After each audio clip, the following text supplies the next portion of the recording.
Hi everybody, welcome to Power of Knowing Forum's Knowledge Nexus. Tech that moves you, ideas that scale you. From cloud infrastructure, cybersecurity, growth strategies, and leadership insights, our four pillars have empowered professionals worldwide. And today we are discussing on the topic of AI crosshairs, how to navigate global compliance in the age of security, your go to podcast on tech, cyberspace, strategy, and growth. And I am your host, Prem Kumar. Yes, today we'll explore compliance across globe, how it works, and a special welcome to all tuned into Power of Knowing Forum's 273rd episode live on LinkedIn. And thank you for being part of our journey here to continue growth and success. To have this topic discussed, we have Mr. Alok Ranjan, top 100 innovative MarTech leader, CMO of the Year awardee, startup mentor, co-founder, partner of Tauran Advisories, founder of Fibronic. Let's welcome our esteemed podcast speaker to our session, and let's dive into the topic. Hi, Alok. Welcome to our Hi, show. thank you. Thank you so much, Prem, for this invitation. Pleasure to be once again on this show. I have been following your past episodes and commendable work that you have done, almost touching 275th episode, a couple of episodes from now. So, yeah, I mean, it's always a pleasure to be back on the show. Thank you, Taran. It's the leaders like you and others who have made this 270 plus episodes to happen, and we've been running consistently. So it's great. Thanks to God, thanks to leaders like you joining us and helping us to keep this momentum going on. And we are looking forward to have more and more innovative things coming up on our podcast series. With this, a small intro again to the audience where you've come after a brief time. I just wanted Yeah. you to introduce yourself, what you do, and what is that you want to pass on to the audience, Alok. Sure. So I run a advisory firm called Tauran Advisors. So Tauran Advisors primarily supports projects that are initiated by the multilateral development banks, private and public institutions globally, with a specific focus on Africa and Southeast Asia. Primarily in area of digital transformation, capacity building, marketing transformation, including AI advisory and and research and sectoral research specifically. So research being core to our business. We have worked on several research projects with multilateral development banks in the past, and at present also supporting a few projects in Africa as well as in Southeast Asia. Wonderful. So to connect to Alok, I am scrolling his LinkedIn profile down. You can connect to Alok, and I'll scroll it for some time so that you can have a note on it, and I'll paste it on our chat as well, so that you can connect to Alok and see how we can look at a better understanding on what Alok is doing and his company is doing. Right. So I put that on the chat. With that, Alok, I just want to start with our pointers where AI in the crosshairs, right? So, how or why must boards treat global AI compliance as a core growth strategy, not a tech chore? Because compliance security has been always a tick mark, right? And I've been telling this in most of the podcasts now. How do we look at this pointer, Alok? So if we look at the evolution since say 2022 onwards, when generative AI has completely put forth AI into every discussion altogether, compliance, especially from AI perspective, is one of the prominent discussion that has come to forth, and everyone is talking about it. How to regulate data, or how we're going to control data, and there have been a lot of legal issues that and regulations that we see that where some of these large language model organizations have been sued by certain firms for using their data without permission, and all such issues have been there. uh, Given that kind of scenario, a global AI compliance as a core strategy, at least at this point in time, or it's emerging in that direction, becomes very prominent.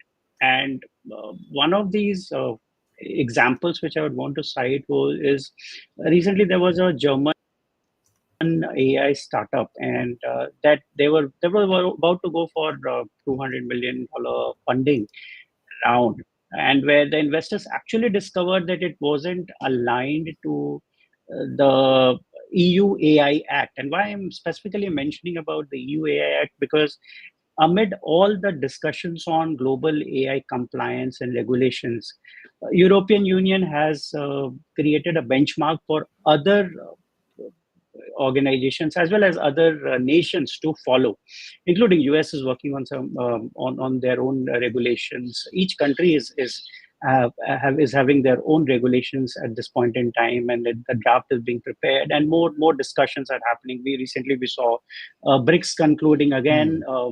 which featured the talks about AI and global convergence on compliance issue. So if we look at all of this, certain regulations, especially from EU AI Act, that has set form certain clauses which has actually the power to block over, say, 1.6 trillion euro kind of that's a projected AI revenue. So that's the kind of say revenue governance that can be expected if organizations globally would not do not comply with the compliances or regulations laid out by different governments going ahead. Secondly, some of these compliances are actually it's complying to them actually signals a better bet on long-term growth strategy of organizations. And if say organization is not compliant, then definitely, I mean, it's a uh, there's a lack of trust that gets impacted. Brand equity is eroded, and at the same time, compliance actually helps to improve, say, regulatory readiness, and it can also improve the fast market entry.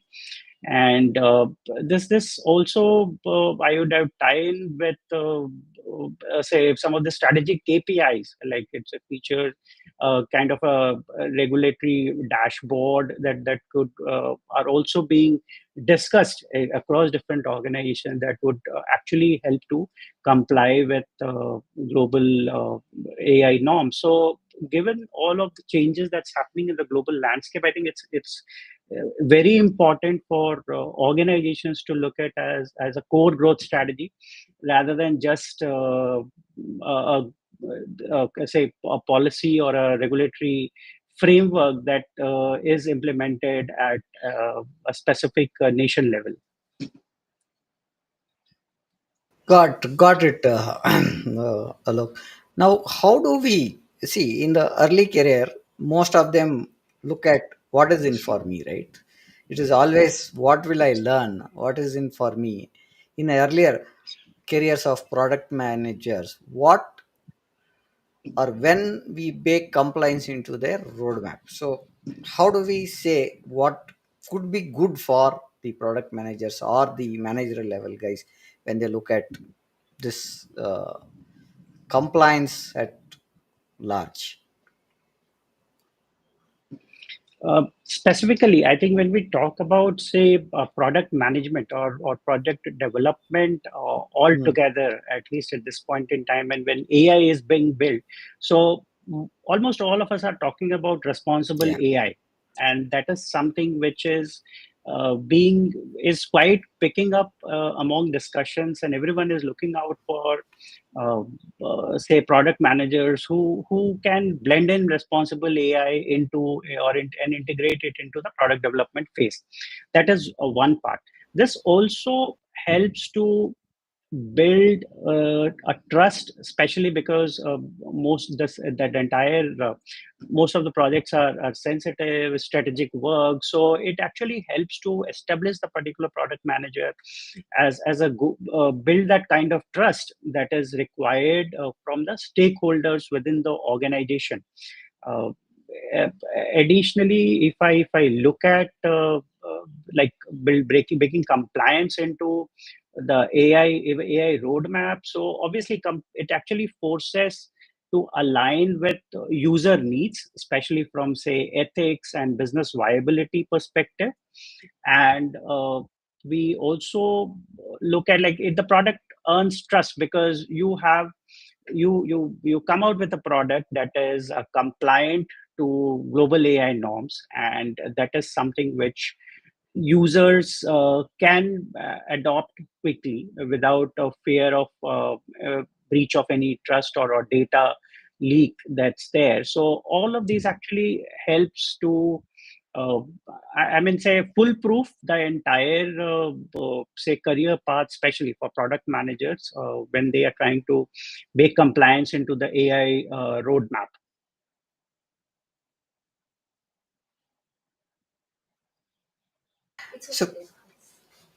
So when we look at jurisdictions compliance, right? Now every country has their own way of looking at compliance, and that is changing rapidly because of various countries having their own CCPA is there, GDPR is there, then now DPDP in India. So Yes. that's how these norms are changing. Now, how does a jurisdiction compliance map to cut time to market by 30%? Or I just wanted to put a percentage, so I'm taking it as 30%. I leave it to you. How does that look at Alok? So, see, if we look at different jurisdictions, especially from AI perspective and the global AI, say, frameworks that are being developed, each nation in itself has set their own, say, compliance system for the organizations to follow. Like if we take example of India, like with DPDP Act, that's still, I would say, is being prepared. We are still far away from the exact clauses that organizations needs to follow, except for the basic guidelines that we have right now. Other than that, if we look at some of the past conversations and some of the past say conversations that has actually been published in media, like India and countries like India and Japan, they are specially focused on using AI for the social good. I mean, creating more and more products using artificial intelligence to which actually can help accelerate processes which can ease life of general public within the country. So that's something each of these countries are doing. And then there are certain countries, especially if you look at Europe, so they have put down a clear cut roadmap with what to do's and what not to do's with when it comes to jurisdiction. Now, in such a scenario, to cut time to market by 30% is something which is something which I mean, it could vary from different from nations to nations. But like one of the examples that I could I mean cite here is like Microsoft Reg Mapper Hmm. platform. It actually helped one of the healthcare product reduce their time to market from, say, 18 months to 12 months, and by tracking global AI clauses across different markets. So that is something which is organizations should take into consideration when they are trying to go into multi-jurisdiction product launch. Second, if we look at this entire thing, so there are certain say scenarios wherein any last minute say fixes, or it actually helps to avoid such last minute disruptive changes that can actually completely disrupt the time to market.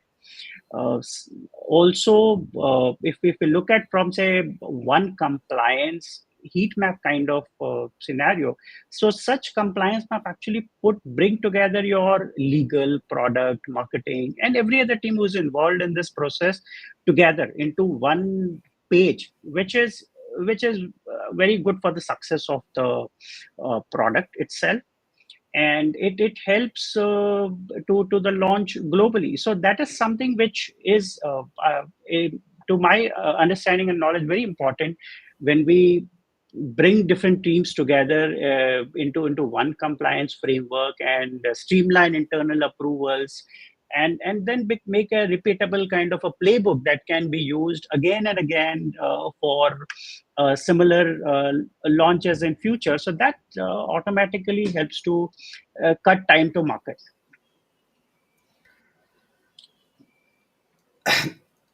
When we say we are talking about pointers where we are trying to see how collaborative the environment can make to cut across the Yes, marketing time. Am I right in saying that? Okay. absolutely, absolutely, Now, absolutely. when we come into looking at the cut time, you should measure it in such a way that it goes on track, right? So, why do Yes. growth KPIs uh, nosedive after an AI audit failure, right? When we get audited, we come to know most of the pointers are we missed either at the code level or at the security level or at the design level itself. Some pointers had to be added. So how do we look at measuring KPIs there, Alok? So, a few points which I would want to Mhm. cite here. One, if we look at it from, say, complete disruption to the project altogether when AI audit fails, is one is, I mean, it actually doubts the organization's integrity on the implementation as well as product development part. So that can lead to freezing of certain prospective deals or ongoing deals as such. So that can have an impact. The erosion of trust can actually lead to churn as well, and especially given the scenarios that we are moving in, we could expect such churns in future. And then even now, some of these are already started to happen without citing any organization name here. And regulatory fines. So obviously that can lead to revenue loss for organizations. So that given these broad level risks that comes to my knowledge, I think this that's how KPIs can actually nosedive after your AI audit failure, because it's just not about following certain things. These are certain things which have long term implications on the business as well, and that's something that's where when we talk about responsible AI, or when we talk about complying to certain rules and frameworks that are defined for product launch or product development at this point in time, it becomes very important and to follow and comply for most organizations going ahead. No, I get that pointer because when we look at KPIs, it has to be looking at what could be the pointers that we have to look from an audit standpoint, right? Now, Yes. you you made a point uh, where we have to get some of the teams involved at a very early stage, right? Now, how do we look at the supply chain complaint across, because we are using either cloud or a data broker or some of the vendors, and what could be some of the frameworks AI can use to be very precise on what I'm asking is what frameworks keeps AI supply chains compliant across cloud, data brokers, or vendors, because we are also integrating vendor systems into our system, right? So vendors are Yes. at times we don't have the enterprise class security inbuilt when we bring in a vendor. Your take on it? So, first, before I actually talk about framework, I would want to highlight, if you remember, there's a case on IBM's trust chain Hmm. framework, which actually helped a company onboarding risk by over 50%, and which also helped in saving millions by avoiding compliance fallouts across its vendor network. So that's the power of complying. And I think this also corroborates with your previous question, where Hmm. we talked about how exactly KPI nosedive after AI audit failure as such. Second, if we look at if we look at the frameworks, typically any weak link anywhere between, say, the cloud brokers or APIs or the vendor can expose the whole system. So there's a need to build an end-to-end trust within this entire ecosystem. Second, if another thing which I feel is important is primarily if you look at like some of these frameworks can actually reduce the time which usually gets spent on, say, evaluating third-party risks, typically from say faster vendor vetting process. That can happen because there you have a laid down framework to follow. You know what are the tick marks that needs to be executed for this. So that's something that can be taken care of.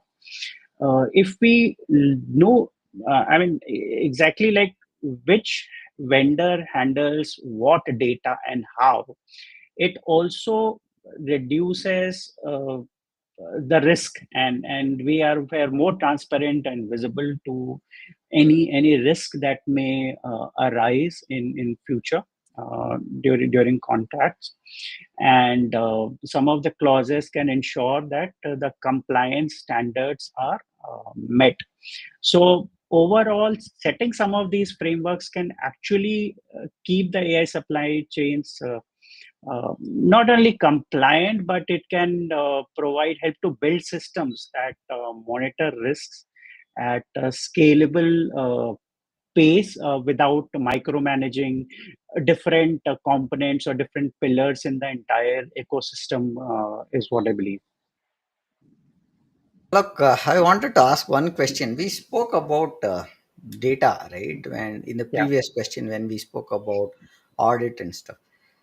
Now, we also spoke about some of the fines part, right?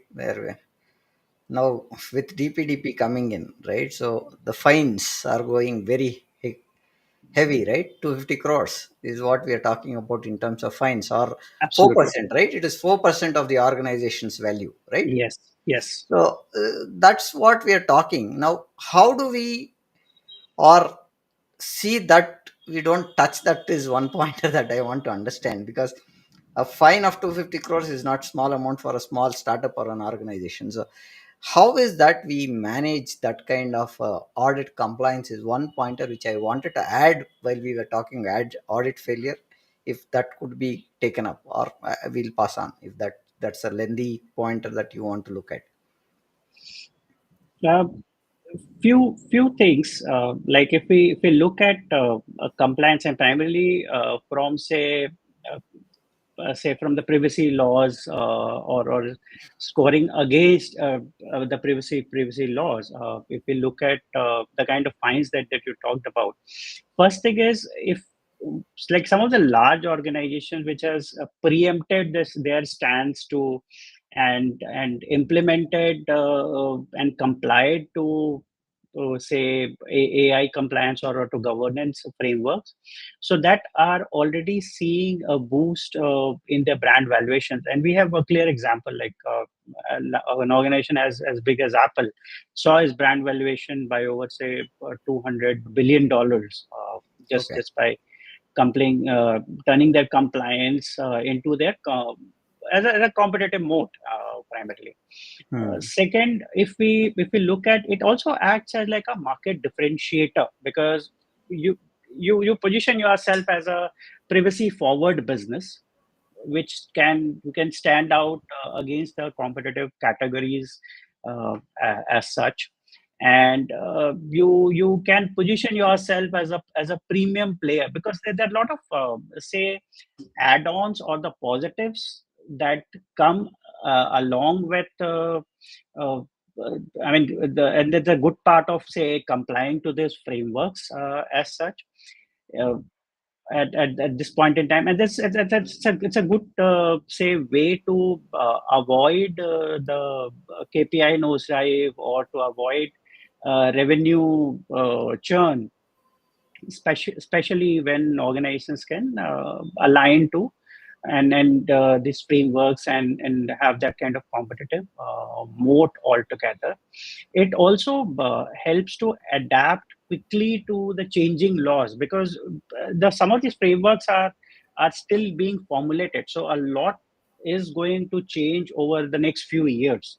So Hmm. having a system which can act as a guide or a benchmark for you to build your own systems and then comply to it actually helps to quickly adapt whenever something new comes up in future. So that's like a strategic signaling which positions the organization as like, yeah, we are a privacy forward business, and with that kind of long term integrity that we bring for stakeholders. So that would be my take on avoiding I the think what revenue you're churns. suggesting, I think what you're suggesting is be clear with what the policy or the law is asking. Absolutely. Mandate policies around it, so that if there is any deviation, you may get an NC rather getting into a fine mode, right? So that's one thing that you are trying to put across. Am I right in saying that, Alok? Absolutely, absolutely. See, it's important to be preemptive at this point in time rather than Reactive. being reactive Okay. and falling behind, because the I mean the fines is humongous. Yeah. Yeah. Now, coming to that point only, how can strategic risk score turn privacy law into a competitive mode almost, right? How do you look at that? See, as I said, it actually uh, helps to. I mean, it actually acts like your uh, you build your brand into a trusted brand, and customers are Hmm. more likely to buy from brands that are publicly committed to protecting their data rights, especially. I mean, and that's what some of these, if we look at the case, if we look at in India, DPDP is going to ensure that brands have built their own trust and protect the data rights of individuals. Uh, Second pointer that I look at it is like it also helps you to create your own market differentiator and against your competitors, because you stand out in the crowded space where you have other brands who do not value data privacy much, and then you have a trusted you become a trusted brand with aligns to data norms, and it also helps you to position yourself as a premium and command premium positioning in the entire framework. So that's, I feel, actually helps an organization or a brand to leverage privacy laws into a competitive mode in the present times. Now you said very important, because marketing is one thing which goes on some of the numbers, right? You give a Yes. number saying this is what we made a differentiator, and this is where this maybe this framework or this policy has made us win. Now, what's the fastest way to align global market claims with AI regulation rules?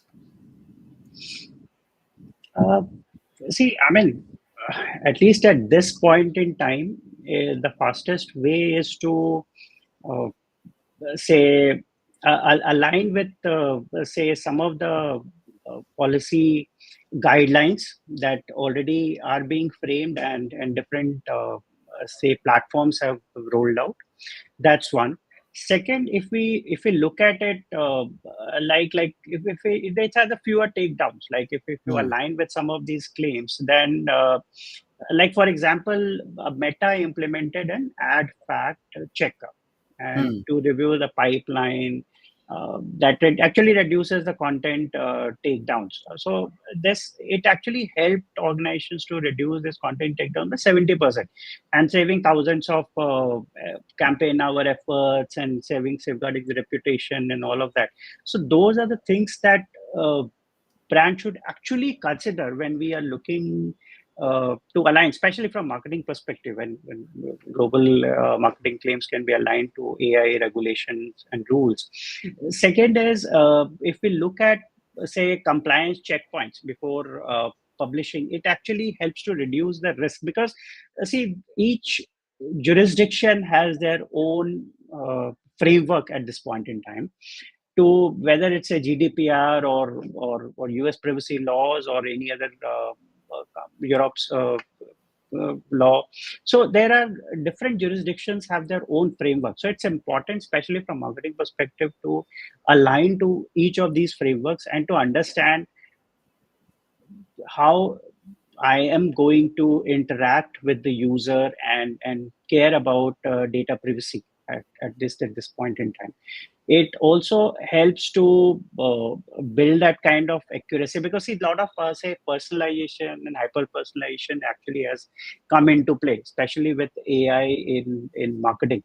Now given that it's important that you don't intrude or overdo things and try to get into a space that can actually land you into a problem because hyper personalization again involves you to getting into intricate details of about the person and what they have done and finding out everything about that Yeah. particular persona that you have been reaching out. So it's important to avoid being in such kind of situations, especially it for smaller brands. Yes, I mean for even for startups who are reaching out to audiences, it becomes important. There are many platforms which have already implemented or integrated such regulations into their framework or the platform framework itself and asks brand to comply with that. Others who do not may feel that kind of trust erosion coming in from consumers if they do not align to AI regulations is what I believe. So it actually, I mean, it's better to avoid, say, the back and forth between legal and marketing, which I mean, at the last moment. So it's important that to align the claims with the regulations at this point in time. Okay, got that. So aligning is more important, is what you are saying, right? So coming Yes. to next point, how do we look at cross-functional AI ethics guild, speed to strategies pivot? So how does this cross-functional ethics work, or your take on it again? See, one of these things which I see is like when you build, say, a AI ethics guild, you involve different internal stakeholders into that process. Hmm. So what happens is it actually helps to reduce the decision latency uh, in this entire process, and it allows to pivot swiftly, especially I mean during say global concerns or say any disruptions that would happen as such, especially I mean if there is a bias or data use which is in the not in the right direction. So all of these things can be complied quickly because you have involved internal stakeholders, and quick decision making can happen.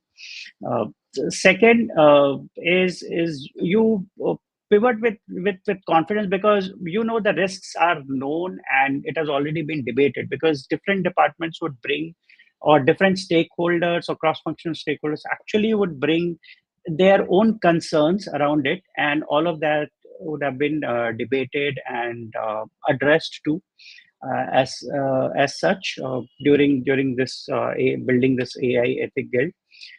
One other important area which I feel is important to one from the AI ethics guild perspective is it's important, like I mean, it's important to build, it's like a building a culture of governance within the organization, which is important because it's rather than resisting this change, it's important to embrace it uh, by building this cultural of governance, and adapt is and make it act like an internal pre-screening kind of board, or something which will pre-screen your ideas and help you uh, react faster, remove decision latency, and get a faster buy-in from CXOs as well. So that's something which would definitely help in speeding up the strategic pivots that's required for organizations in today's scenario. Okay, so lot of consideration to be done in terms of what should be part of a design by default, and that's what you are saying. Design by default, design by security by default, or security by design, right? So Yeah, I mean, these. yeah, I mean, because see, security by design is something which is right now, like even EU AI Act is something which is Hmm, talking about it, and okay. it's important that security by design becomes the norm going ahead. Because I, see, even if like an organization is not located in EU's jurisdiction, but there are certain organizations. I mean, it's a cross or it's a borderless world. I yeah, mean, in the digital scenario, so you don't know what get picks up where, and where the ethics side of it gets I caught was up. looking at something, Alok, some time back. It is not a cyber security or a AI related. Uh-huh. I want to quote that out because Sure, please. uh, the US car makers in their assembly line had kept a mantle at the last to fix the door rubbers. Right, I don't know whether you have read this out or not. Once everything is done, they used to hit the rubber and the door used to get fixed. Okay. Now they visited Japan to see Uh, how, but when they went into the assembly line, they did not find the mantle. uh, Then it was asked, what is that? Why is that mantle not there? Because the rubber doors don't get fixed while it's in the assembly line. This guy said, we have designed it we have taken it in the design level itself where the rubber sit when we fix it. It's not a related stuff, but what you are saying is from a security side, you need to fix it in the design. yes, That's what we are talking about, right? So when we talk absolutely. about design, one way of looking at is while we build it, we embody security into it, and with the AI laws and whatever we are looking at the moment, or while we implement, we make it as a default implementation. That makes a lot of difference, is what I feel. There is that this can help us. So taking that into cue, why should SMBs care about global AI laws if they sell locally? Yeah, I think I'll just elaborate on my what I mentioned in the previous question is specifically like if we, as because I talked about, it's like a borderless world. I mean, in the digital scenario at this point in time. So uh, what happens is, like, even if like for a small organization which is not located in, I mean, or not doing business anywhere outside of India per se. even if like their server location is outside of India into any, say, in European Union or any other nation that has that compliance with certain specific laws. So these compliance can actually impact the businesses. Hmm. That's the scenario. So it becomes all the more important, especially for SMBs at this point in time, given that there are a lot of platforms and technology and AI that SMBs can actually leverage and use for their own business. So, and most, and many SMBs are already using AI for various specific work at this point in time. So it becomes extremely important to understand the implications of these global laws on their business as well, even though they are operating maybe from the remote corner of any part of India. Okay. Now, with that, what would be the role of OKRs in tracking AI compliance milestones? Because now OKRs are becoming important when compared to KPIs, right? So, how do we look Yeah. at? See, if we look at OKR primarily Mhm. from the perspective of, say, performance, so they're primarily linked to growth, Hmm. and that this is something which actually is getting now engineered across different organizations, not just from tracking AI compliance milestones, but also from performance perspective of measuring the performance of different, say, CXOs or mid-level managers. So this is becoming a norm at this point in time. Now, if we look at this from tracking AI compliance milestones, so as I said, it's more like an incentive design that can actually motivate team to own the compliance and governance aspect. That's one.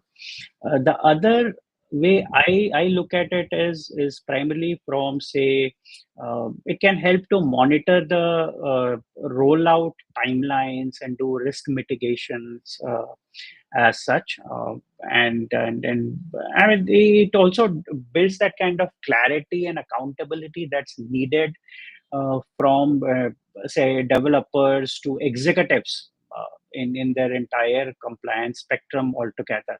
So that's how OKR play uh, can help in, say, tracking AI compliance Now, now, because what we see, AI laws are changing on a regular basis because it Yeah, is yeah, evolving every day, right? So, yes. how can a scenario based planning shield expansion strategies from the sudden AI law changes? So, how do we adopt while we build a product or a service using AI? Uh, you see, I'm sure you would have read about it. There was a case where TikTok recently, like preemptively, Hmm. they set up a regional data center in Ireland, which because since EU regulations actually require to have a local and a Local regional data center, hub yeah. data center at this point in that according to the regulations. So that actually helped them to save around 600 million US dollars Hmm. preemptively. So Okay. that's the kind of, say preemptive strategy that is actually needed to shield the expansion, rapidly expanding strategy or from the sudden change in AI laws that's happening at this point in time. Uh, Second is, if we also look at, say, I mean, based on if preemptively some kind of, say, if some kind of a legal feasibility can also be evaluated, it can help to prevent. I mean, bring about that faster market shifts that's needed. It also can reduce any panic decisions at this point in time when any unexpected changes that occurs. So if we look at the scenario planning side of it, going preemptive is more important. Having, say, AI governing councils who can actually monitor these regulations and the changes that's happening globally, and and preemptively trying to uh, comply with the changes, and then and be faster, take become a little more faster into go to market.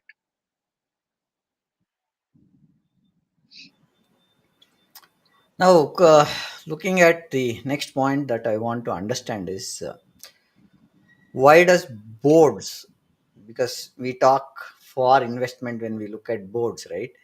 Why does boards ignore AI fines pose external existential risk to valuations?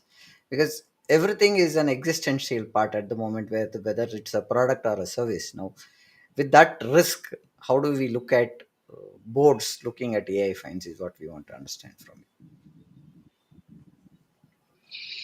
Uh, so before I actually get into this, there was a case where a major ad tech company, Hmm. primarily into advertisement technology, they lost close to, I think, 18% or something of their market cap Okay. when say the department of actually launched into an investigation into their undisclosed ad targeting violations.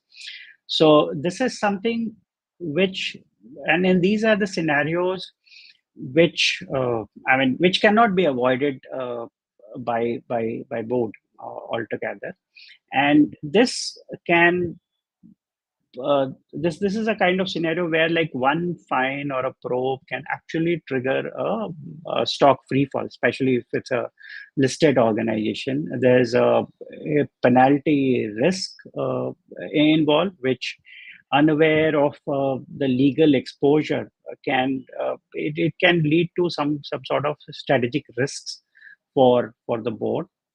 Then if we look at this, then if boards are not briefed on compliance, they can't act fast in the crisis. So if the board's ignorance of AI fines, and they're not kept in the loop of some of these things, then it actually erodes the trust of the analysts, the shareholders, and altogether the customers or the consumers altogether. So that's something which is having a higher implication on the existential risk to the organization itself, rather than just say a fine. So it's a very broad term impact to businesses if if these kind of say compliances are not adhered to.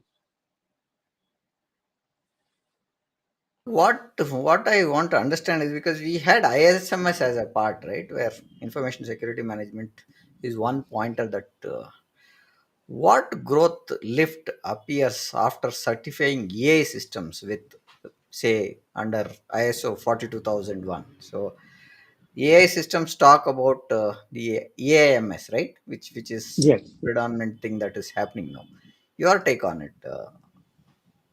First is, if we look at some of the certifications, so it builds trust especially during enterprise deals. So it shortens your review cycles of the buyer. Second, like ISO standards, actually, they validate the responsible AI practices, and it also can help to provide that kind of say preferred and certified partner categorization. So it primarily it reduces the barrier reduction when it comes to go to market, and it can also help organizations to position themselves as they're working with responsible companies. And one say say scenario which I can remember with respect to this is primarily a healthcare platform. Actually, it was able to close more deals after getting ISO 42001 certified, because the procurement teams no longer had to question on the governance. So that is something which becomes very imminent, as at least at this point in time, given that the changing multi jurisdictional scenarios and the shifts in AI governance frameworks are happening at a faster rate. So certifications like these on AI systems actually helps organization to immediately send out a trust signal in the market, and build and become a responsible AI organization Now, altogether. how many? Just one on curious pointer. In Uh-huh. India, ISO 42,000. Any company has done any idea, rough idea there, Alok? Yeah, off the track, which we are talking about. So, any thought I, around? I mean, I am not very sure about it, Hmm. at least at this point in time. Okay. Uh, yeah, No, I didn't get that information. I just thought yeah, it's an yeah, off track question that I wanted to. Now, coming to the last question that I want to look at for today's discussion, because we are running on top of time, right? Now, sure. how do multinationals keep pace with 40 plus AI bills across 5 regions? So, because every region has a different cost, every region has a different law to be implemented. As you rightly said, GDPR's one side, CCPA one side, GDP one side, Brazil's laws at one side, Canada Exactly. has its own laws, right? So these laws all are looking at data to be locally available. They don't want Yes, data outside their regions. yes, So yes. with the cloud adoption, you have it in different regions. How do you look at these 5 region bills? Is what a pointer that I wanted to understand from you. I think, see, we one of these things is we have to really learn here from what Accenture did. If we look at this, and what they did was they deployed their RegOps bot, which actually monitors AI laws globally, scanning across say 2000 plus clauses daily, and allowing it to scale it AI services into 14 new markets in a year. So that, I think examples such as that actually helps us to, or I say that this sets a benchmark for other multinational organizations to follow, and adapt into their AI frameworks, especially into the internal AI frameworks that the organizations are building at this point in time.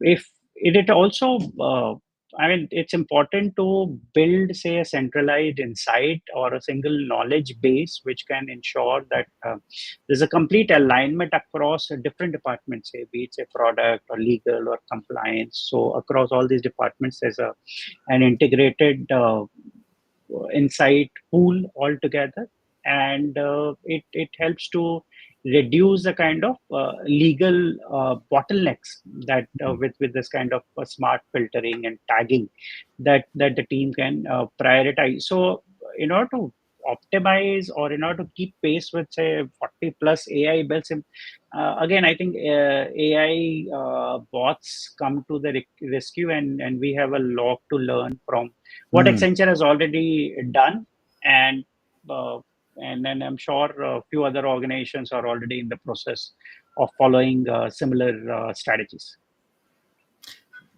Thank you for that, Alok. So I would like to summarize on what we spoke about over the last 50 minutes now. We started with the global AI compliance as a core growth strategy, just not a tick mark, right? So Yeah, the companies don't want to look at now. If you do a tick mark, AI will audit and give you another NC that has to be looked at, right? So that's exactly, where we are exactly. looking at. We Yes, spoke yes, about growth on that. We how growth can be rocketed, not braked, is what we spoke about.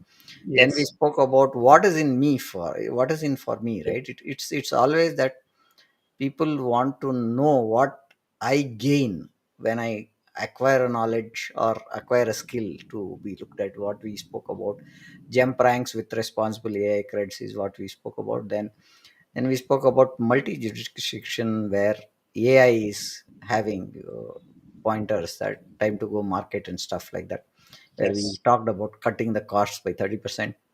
And you mentioned few of these cycles where collaboration is required and you can cut costs is what you said, maps to laws, and launch faster is what you spoke about. Then we Yeah. spoke about KPIs, which is looked at during only the audit times, which we miss. And how do we look at audit fails and profit leaks is what we spoke about. Then we spoke about supply chains compliant across cloud brokers and vendors, where we spoke about secure AI chain overall together, right? So Yeah. that's Yeah. we spoke about. Then we spoke about strategies risk scoring, right? Into Yes. competitive modes, where we spoke about Apple's lifting up some of the scores with the compliance metrics that they had, and keeping that privacy sells products is what we wanted to tell in a short way, saying that Apple's way of looking at compliance rose their valuation by 200 billion is what you said, hello. Yeah. Yeah. Right, so then what's the fastest way we should look at growing into AI regulations, because they are changing? That's what we spoke about. And we should look at zero fines is what we are talking about also, right? And going to the next step is what happens if, why should people look at a laws when they are doing their business in the local markets? Why should I adhere to GDPR or other platforms like Yes. laws rather than platforms? It is GDPR, CCPA. If I'm now, give me one pointer where is HIPAA going to be part of all the regions, or it is only to European region? Because health, right? Health has to be looked at Europe. I don't know whether it's the right point to ask to you, because that's also a patient compliant pointer, right? HIPAA compliance, when you don't lead any medical records. So not sure, but I thought I'll bring it up there. But we'll talk about later. What roles does OKRs look at? That's what we spoke then. And how do they track compliance milestones? Then how do we scale while we are doing a product development with the changing of AI laws? Laws are being changing on a drastic way. We spoke about that. Then we spoke about how boards are looking at when they are not knowing what exactly compliance is. And if we tell the boards these are the compliance strategies, they will be ready is what we said. And after that we spoke about ISO 42000, and we don't have a idea who's having 42,000 implemented in India. We'll check back and see what is that we can post around. And then we looked at the 40 plus bills coming across 5 regions, which can stack up. And you said the AI bots can help there in turn out things faster. That's what is the 50 minutes summary that we did on our talk today, Alok. And it's been a great time for having you here today. And with this, we would like to conclude. Any last minute pointers that you would like to add, Alok? Yes, I think you just mentioned asked about is HIPAA part of the compliance? So yes, I mean with respect to use of artificial intelligence in healthcare, Mm-hmm.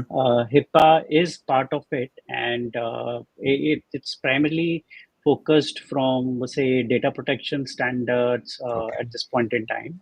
I mean, requirements, especially from the healthcare industry. So compliance is HIPAA standard is crucial for Mm-hmm. safeguarding protected health information. Especially, I mean, because there's a lot of AI that's already being used in the healthcare industry as well. So Yeah. Yeah. it becomes important regulation that cannot be missed out. Great, sir. With that, we would like to conclude our session for the day. And it's been great having you on the show today, Alok.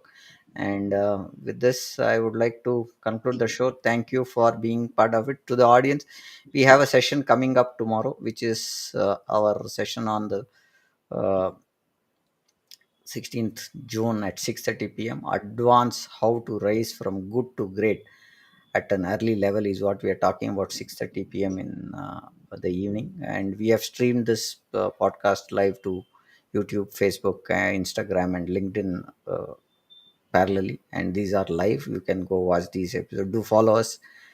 Do subscribe us and see, make this a larger community is what I request all the audience to look at it. And thank you, Alok. See you. Good day. Thanks so much, Prem. It's a pleasure to be on this show once again. Thanks so much. Thank you all of you for your time.